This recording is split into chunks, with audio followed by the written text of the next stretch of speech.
Hey everyone. Today's story, Little Red Riding Hood. Once upon a time there was a dear little girl who was loved by everyone who looked at her, but most of all by her grandmother, and there was nothing that she would not have given to the child. Once she gave her a cap of red velvet, which suited her so well that she would never wear anything else. So she was always called Little Red Riding Hood. One day her mother said to her, "Come, Little Red Riding Hood. Here is a piece of cake and a bottle of wine. Take them to your grandmother. She is ill and weak, and they will do her good. Set out before it gets hot, and when you are going, walk nicely and quietly and do not run off the path, or you may fall and break the bottle. And then your grandmother will get nothing. And when you go into her room, don't forget to say, 'Good morning,' and don't peep into every corner before you do it." "I will take great care," said Little Red Riding Hood to her mother. The grandmother lived out in the forest, half a mile from the village, and just as Little Red Riding Hood entered the woods, a wolf met her. Little Red Riding Hood did not know what a wicked creature he was, and was not at all afraid of him. "Good day, Little Red Riding Hood," said the wolf. "Thank you kindly, Wolf." "Where are you off to, Little Red Riding Hood?" "To my grandmother's. "What have you got in your apron?" Cake and wine. Yesterday was baking day, so poor sick grandmother is to have something good to make her stronger." "Where does your grandmother live, Little Red Riding Hood?" "A good distance farther on in the woods. Her house stands under the 3 large oak trees. The nut trees are just below. You surely must know it." The wolf thought to himself, "What a tender young creature. What a nice plump mouthful. She will be better to eat than the old woman.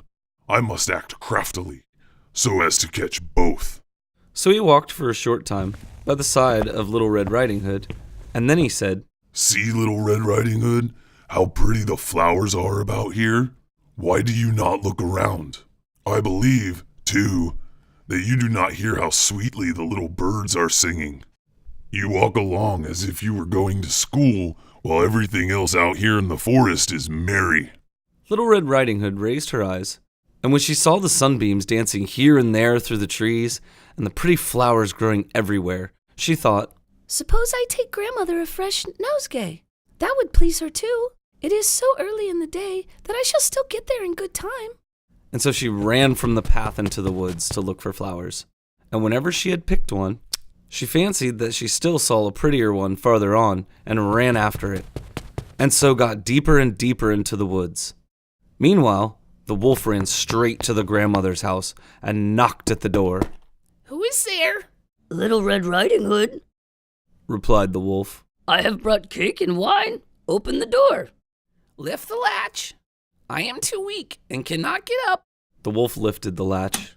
The door sprang open, and without saying a word, he went straight to the grandmother's bed and put her in the closet. Then he put on her clothes, "Oh, hey, I look good in Grandma's clothes." dressed himself in her cap, laid himself in bed, and drew the curtains.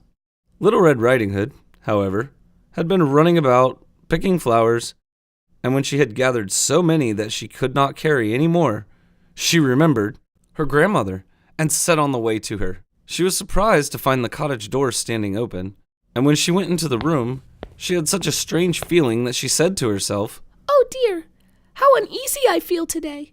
And at other times, I like being with grandmother so much." She called out, "Good morning." but received no answer. So she went to the bed and drew back the curtains. There lay her grandmother with her cap pulled far over her face and looking very strange. "Oh, grandmother, what big ears you have." "The better to hear you with, my child." "But grandmother, what big eyes you have." "The better to see you with, my dear." "But grandmother, what large hands you have." "The better to hug you with." "Oh, but grandmother, what a terrible big mouth you have." "The better to eat you with." As soon as the wolf had said this, then with one bound he was out of bed. "You are not my grandmother." A great chase began between the wolf and Little Red Riding Hood. The huntsman was just passing the house and heard the loud chase. "I must see what's going on." So he went into the house. "Help!"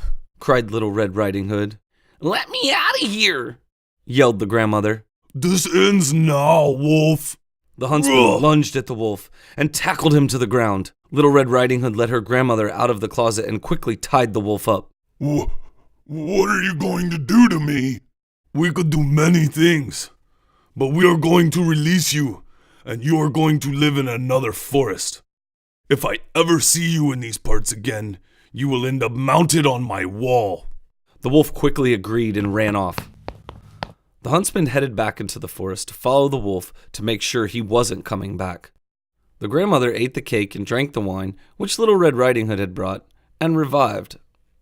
But Little Red Riding Hood thought to herself, As long as I live, I will never by myself leave the path to run into the woods when my mother has forbidden me to do so.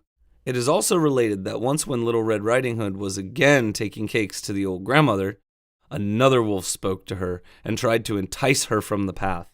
Little Red Riding Hood, however, was on her guard and went straight forward on her way and told her grandmother that she had met the wolf and that he had said good morning to her, but with such a wicked look in his eyes that if they had not been on the public road, she was certain he would have eaten her up. Well, Said the grandmother, we will shut the door that he may not come in. Soon afterwards, the wolf knocked and cried, Open the door, grandmother.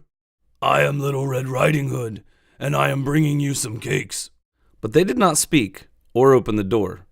So the wolf circled twice or thrice round the house, and at last jumped on the roof, intending to wait until Little Red Riding Hood went home in the evening and then to steal after her and devour her in the darkness. But her grandmother saw what was in his thoughts. In front of the house was a great stone trough. So she said to the child, Take the pail, Little Red Riding Hood. I made some sausages yesterday. So carry the water in which I boiled. Little Red Riding Hood carried until the great trough was quite full. Then the smell of the sausages reached the wolf, and he sniffed and peeped down, and at last stretched out his neck so far that he could no longer keep his footing, and began to slip and slip and slip down from the roof straight into the great trough, and hit his head on the stones. He got up and ran off and told the other wolves not to go there. Little Red Riding Hood went joyously home, and no one ever did anything to harm her again. Thanks again for listening, guys. If you like the stories, hit the subscribe button, and you'll get an update next Friday when the next story comes out.